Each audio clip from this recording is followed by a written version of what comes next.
加雨伞，一直咧落雨，上班的心情敢和天气同款无啥好。今日透早上低温伫苗栗干那12度，因为东北季风继续咧影响，加上华南水汽刷入来，规工恐惊拢会是真湿凉的天气。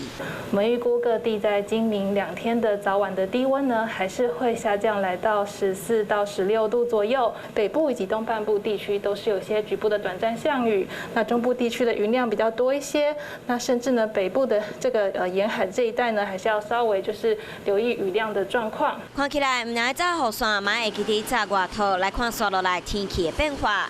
拜三、拜四，北部东半部拢真寒、真湿凉。到拜五、拜六，东北季风减弱，北部高温有20度。不过好天气干那2天，后礼拜日有风面，阁袂变天。要留意，在整个中部以北、东半部地区呢，都是容易有一些短暂降雨的情况。周日到周一的这段期间，其实降雨都是比较全面。会不会有一些更强的可能？这个后续还会再持续的观察，是不排除可能有一些冷气团的几率。气象局提醒，沿海较快所在和澎湖、金门、马祖，较有8到9级的强阵风。后礼拜一是情人节，天气变化较无稳定。若有情人呢，除了甲感情顾好，嘛要注意保暖。若无情人呢，外套雨伞准备好，家家己照顾好。